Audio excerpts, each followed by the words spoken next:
السلام علیکم ورحمۃ اللہ وبرکاتہ۔ وعلیکم السلام ورحمۃ اللہ وبرکاتہ۔ کیا حال ہے سب کا؟ الحمدللہ۔ تو کیسی رہی آپ کی ریسرچ؟ کل آپ نے آیات تلاش کی؟ کون سنائے گا؟ جی، اعوذ باللہ من الشیطان الرجیم، بسم اللہ الرحمن الرحیم۔ اب بار بار آپ اعوذ باللہ بسم اللہ نہیں پڑھیں گے، بس آیت سنائیں گے۔ ریفرنس بتائیے۔ سورۃ العنکبوت آیت نمبر 9۔ جی، سورۃ العنکبوت آیت نمبر 9۔ کسی نے یہ دیکھا کہ کل کتنی آیات ہیں اس ٹاپک پر؟ کسی نے یہ چیک کیا؟ بتائیے۔ فرزانہ نے چیک کیا، ان کو 65 آیات ملی۔ انہیں ساری نکال کے مجھے پرنٹ نکال کے دے دی ہے کہ آپ میں سے جو بھی کچھ کوئی پڑھے تو میں اس کو چیک بھی کر لوں۔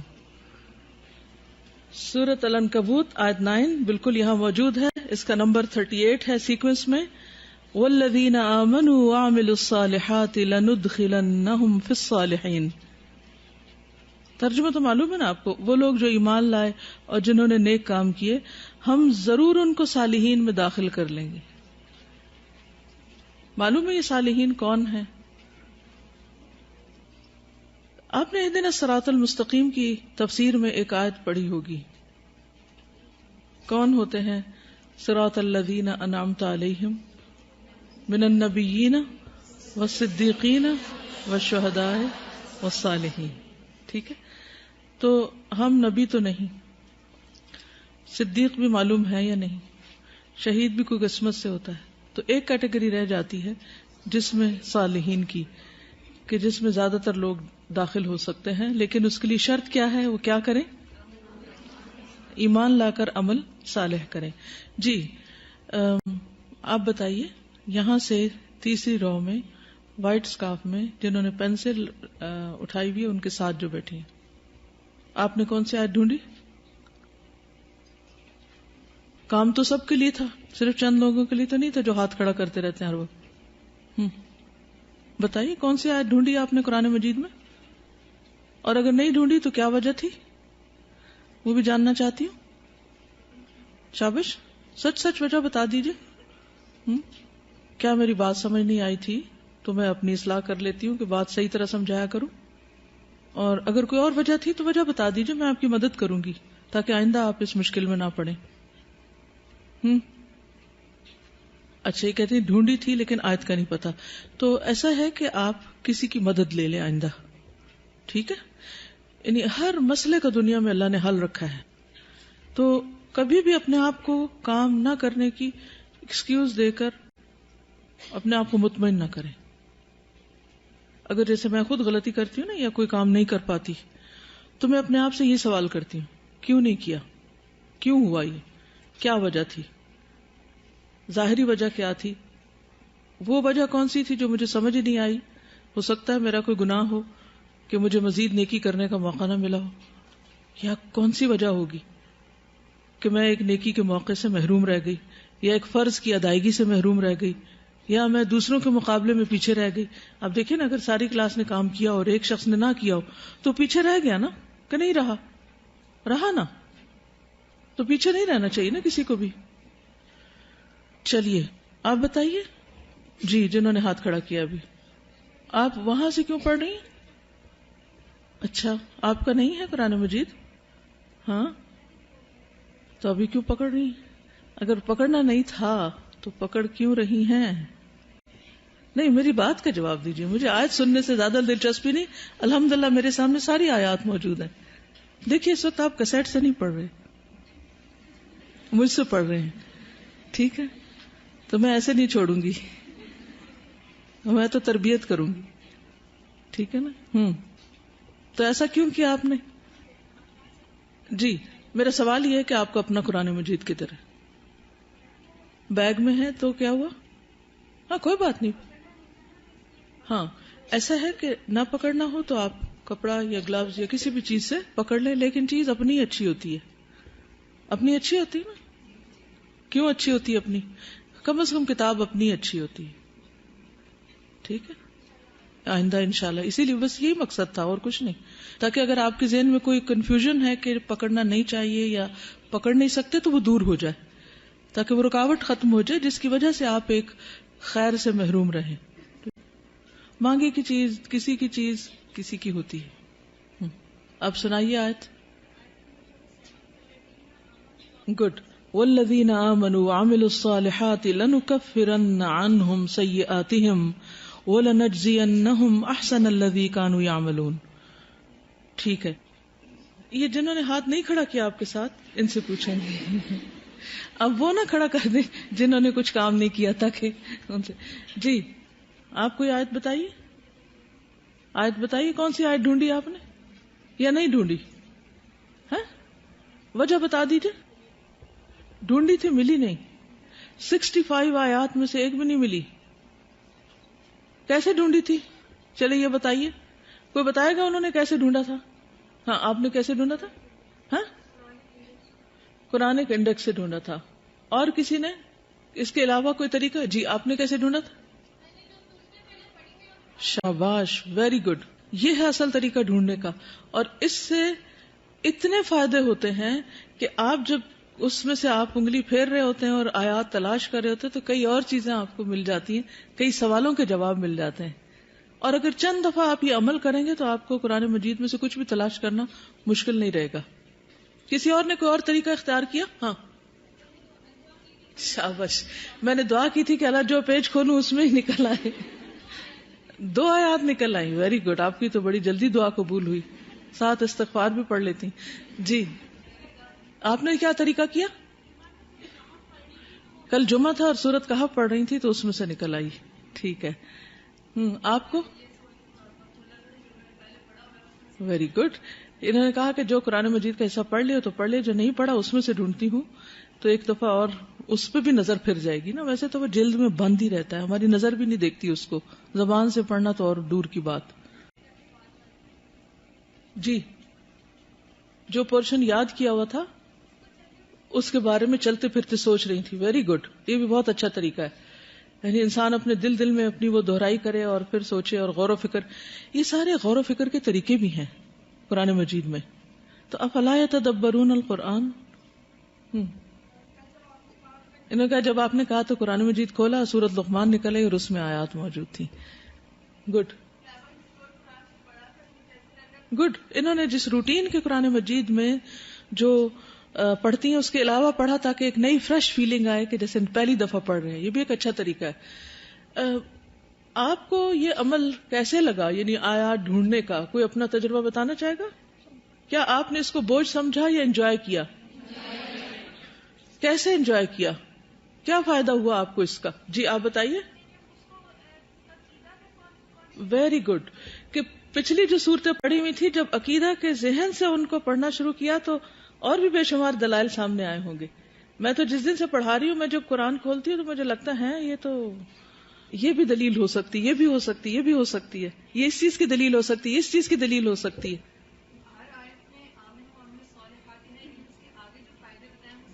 یعنی بے شمار فائدے ہیں. اگر آپ 65 آیات کو دیکھیں سامنے رکھ کے تو حیرت ہوتی ہے نا. میں صرف ایک نظر سارے کے اوپر سکرول کیا تھا کہ اتنے سارے فائدے ہیں اچھے کام کرنے کے. پھر ایک موٹیویشن بھی ملتی ہے نا. انشاءاللہ اس طریقے پر جب آپ ویسے بھی تلاوت کیا کریں گے نا اب تو تھوڑا سا بھی آپ ٹھہریں گے تو آپ کو ایک اور ہی لطف آنے لگے گا. کیونکہ ہم عموماً قرآن مجید پڑھتے ہیں، غور و فکر نہیں کرتے. تو تلاش کرنے کا اور ایکٹیولی ان آیات کو دیکھنے کا یہ فائدہ. ورنہ تو کیا مشکل ہے کہ یہ آیتیں میں نکال کے آپ کو پڑھ کے سنا دیتی اور آپ سن کے چلے جاتے. لیکن جب آپ خود کام کرتے ہیں تو اس کا لطف کچھ اور ہوتا ہے. جی آپ کچھ کہہ رہی؟ سورۃ طٰہٰ 75 اس میں کیا تھا؟ درجات العلا. جی کل ہی میں کسی کو پڑھا رہی تھی وَلِكُلٍّ دَرَجَاتٌ مِّمَّا عَمِلُوا. تو جیسے حدیث میں آتا نا کہ جنت کے 100 درجے ہیں، تو ہر ایک کا درجہ اس کے مطابق ہے جیسے اس نے عمل کیا. اپنے آپ کو پلیس کیجئے کس درجے پہ ہو سکتے ہیں. دنیا میں تو ایک چھوٹی سی بھی چیز لینی ہوتی ہے نا. ہم نے اگر ہم کسی دکان پہ کھڑے ہوں اور ایک ڈائری سلیکٹ کرنی ہے مثلا، تو ہم یہ تھوڑی کرتے ہیں کہ اچھا وہ رکھی ہوئی کوئی بھی نکالیں. وہ نکالتے ہیں، وہ دیکھتے ہیں پھر دوسری نکال کر دے، اچھا یہ زیادہ بہتر ہے، وہ بہتر ہے، یہ کیوں بہتر ہے، وہ کیوں بہتر ہے. چھوٹی سے چھوٹی چیز کے اوپر بھی ہم اتنے چوزی ہوتے ہیں، ایسی سلیکشن کے اپنے کرائیٹیریا رکھے ہوتے ہیں اور دی بیسٹ کو لیتے ہیں.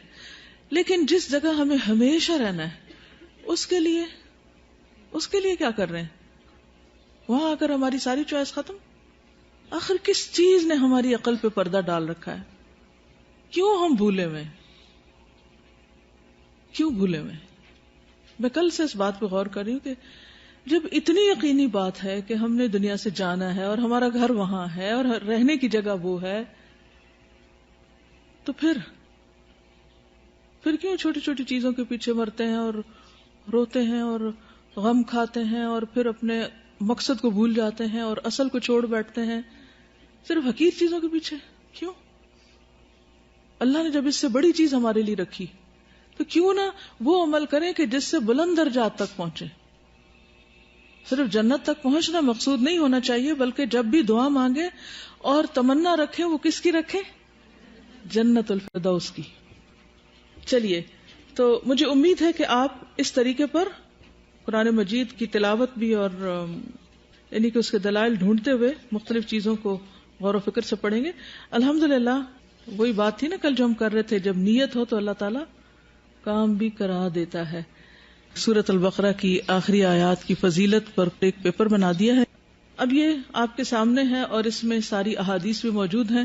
احادیث کو آپ آپس میں دو دو کر کے گروپ میں پڑھ لیجئے، ایک ایک پڑھے، ایک ایک. میرا دل تو یہ چاہتا تھا کہ میں یہاں پڑھواؤں آپ سے، لیکن چونکہ ٹائم ذرا کم ہے اس لیے ریڈنگ کا سیشن میں چاہوں گی کہ کلاس انچارجز، گروپ انچارجز، طریقہ آپ لوگوں نے سیکھ لیا ہے. کلاس کے اندر تھوڑی سی پریکٹس شروع کیجئے اور اس میں منڈے کو آپ اپنے سب کلاسز کے لیے ان احادیث کی ریڈنگ جس بھی کلاس میں کر سکے کریں. اور ان کاغذوں کا کریں گے کیا؟ کیوں فوٹو کاپی کرائیں گے؟ اسٹال پہ موجود ہے، ٹھیک ہے، آگے دینے کا مقصود ہے. جزاک اللہ خیر.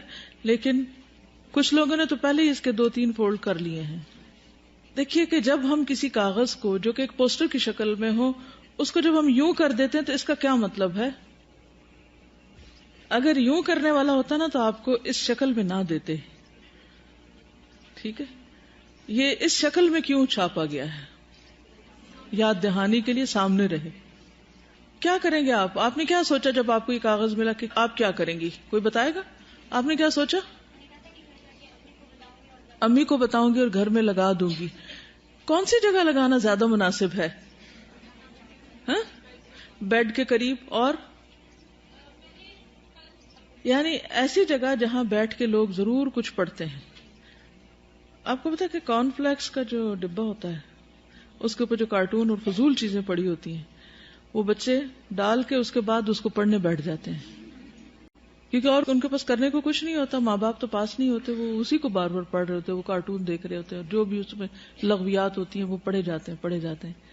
تو میں جب کبھی میرے مشاہدے کے الحمدللہ بہت ٹریول کیا اور مختلف لوگوں کے گھر جانے کا اتفاق ہوا ہے اور مختلف بچوں اور بڑوں کو آبزرو کرنے کا کہ وہ ڈے ٹو ڈے لائف میں کرتے کیا ہیں، زندگی کیسے گزارتے ہیں، تو مجھے ہمیشہ یہ آتا تھا کہ یا اللہ کوئی ایسا نہیں ہے کہ جس کا دماغ اس طرح کام کرے کہ اس قسم کی مارکیٹنگ کرے کہ ایسے باکسز پر کوئی بہترین میسیجز لکھے ہوئے ہوں کہ جن کو لوگوں نے لازماً پڑھنا ہے.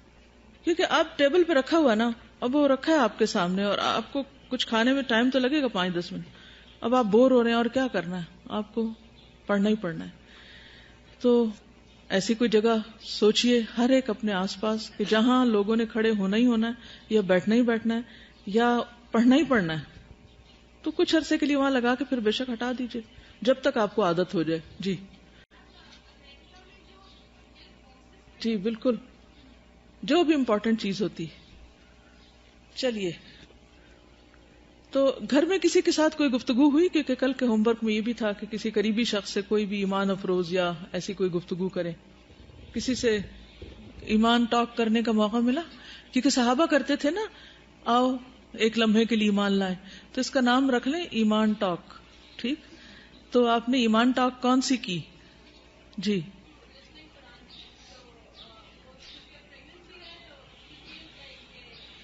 الحمدللہ، دیٹس ویری ٹرو. کیونکہ میں نے خود اپنا ٹیپ ریکارڈر ایک پراپر جگہ پہ رکھا ہے جہاں پر تھوڑا مجھے فرصت ہوتی ہے تو چلتے پھرتے بھی سن سکتی ہوں. تو آج کل میں آخری پارہ ابھی عمرے سے لے کر آئی تھی، وہ جو خلیفۃ النجی کی آواز میں جو ڈبل ریکارڈنگ خود پڑھتے ہیں پھر ان کی آواز بچے کی آواز میں بدلی ہوئی. تو میرا بہت دل چاہ رہا تھا آپ کو بھی سنواؤں، تو میں صبح اما یتساءلون سن رہی تھی.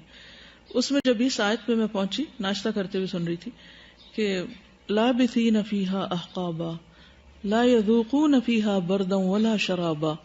تو میں اس وقت چائے شاید پی رہی تھی، اور تو اس وقت لا یذوقون، وہ جو ذائقے کی بات آئی نا، تو میں کیا ذائقہ چکھ رہی ہوں اور وہ نہیں چکھ سکیں گے، نہ ٹھنڈی چیز کوئی اور نہ ہی پینے کے لائق کوئی چیز.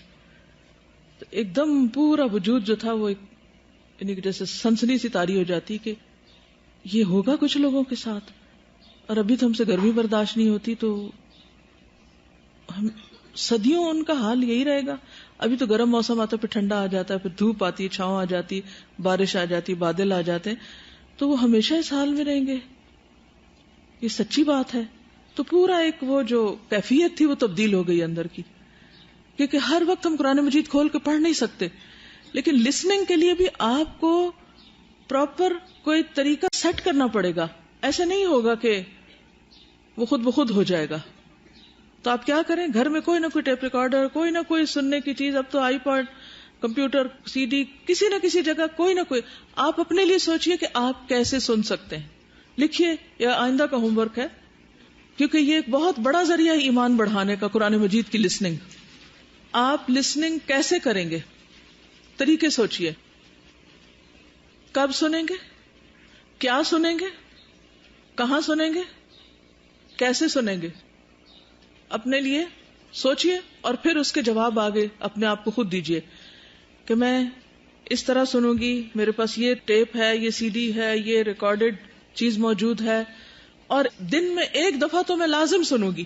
اب جیسے میں نے اپنے لیے کیا سوچا کہ مثلا ناشتے کے وقت ایسا ہے کہ جس میں نسبتاً گھر میں خاموشی بھی ہوتی ہے، اور اس وقت آپ کو زیادہ، یعنی میرے حساب سے وہ زیادہ میرے لیے یکسوئی کا وقت ہے. تو آپ بھی اپنے اعتبار سے سوچ سکتے ہیں، رات کو سوتے ہوئے سننا ہے، دن کو سننا ہے، گاڑی میں سننا ہے، کہاں سننا ہے. لیکن اس جگہ پر سی ڈی، ٹیپ ریکارڈر ذریعہ موجود ہونا چاہیے، مسٹ، کہ آپ آٹومیٹیکلی جب وہاں پہنچے تو صرف ایک کلک کرنے کی دیر ہو. That's it. جب تک صرف اتنا انتظام کر کے نہیں رکھیں گے آپ کبھی بھی نہیں سن سکیں گے. چاہے آپ کے گھر میں پائلز لگے ہوئے ہوں قرآن مجید کے مختلف جو ٹیپس اور آڈیوز کے. واک، جاگنگ، کچن میں کام کرتے وقت اس میں تو آگ سامنے ہوتی ہے نا، اور ادھر سے جہنم کی آیت آئے گی اور ادھر آگ سامنے ہوگی، تو پھر آپ دیکھیں کہ کیفیت کیا ہوتی ہے. بیڈ پہ لیٹے ہوئے نیند آنے سے پہلے، لائٹ جانے کے وقت میں، کیونکہ اس وقت انسان کچھ کر نہیں سکتا. گڈ. سارے طریقے سوچئے مختلف اور ایک دوسرے سے شیئر کیجئے. آپس میں دیکھیے، آپ گیٹ پہ کھڑے ہو کے بات کرتے ہوں گے، گاڑی میں کرتے ہوں گے، کلاس میں ادھر ادھر. آپ لوگوں کی باتیں یہ ہونی چاہیے کہ اچھا تم یہ کام کیسے کرتے ہو. صحابہ کرام ایک دوسرے سے اس طرح کی باتیں پوچھا کرتے تھے کہ اچھا تم کیسے قرآن پڑھتے ہو، کتنا قرآن پڑھتے ہو. معاذ بن جبل اور موسیٰ اشعری جو تھے، وہ جو یمن کی طرف ان کو بھیجا گیا تھا، ایک علاقے میں تھے، وہ جب وہاں ملے تو انہوں نے جو آپس میں گفتگو کی، وہ سیرت کی کتابوں میں آتی ہے کہ وہ ایک دوسرے پوچھے اچھا تمہارے قرآن پڑھنے کا طریقہ کیا ہے، تم کب کتنا پڑھتے ہو، کب ختم کرتے ہو. تو ہم ہر وقت ریسیپیز تو شیئر کرتے رہتے ہیں، لیکن جو ایمان بڑھانے والے نسخے ہیں وہ نہیں شیئر کرتے، ان کو بھی کرنا ہے. بالکل. یہ کہتی ہیں ان کی والدہ ہمیشہ پوچھتی ہیں اچھا آج کل کون سا سپارہ پڑھ رہے ہو، آج کل کہاں پہنچے ہوئے ہو. یہ بھی بہت اچھا طریقہ ہے کیونکہ اس طرح بچے یا آپ کے متعلقین جو ہیں وہ کانشیس رہتے ہیں اور کچھ نہ کچھ کرتے رہتے ہیں. گڈ. ایک آخری چھوٹا سا سوال جو باقی ہے، وہ مشاہدہ کیا آپ نے کہ پڑوسیوں کو کیسے کیسے اذیت دی جاتی. کسی کے مشاہدے میں کوئی نئی بات آئی، بس ایک آدھ چیز کو شیئر کرے. مجھے لگتا ہے آپ لوگ اپنا ہوم ورک لکھتے نہیں ہیں کہیں، اس وجہ سے آپ کو یاد ہی نہیں رہتا کہ آپ نے کرنا کیا ہے.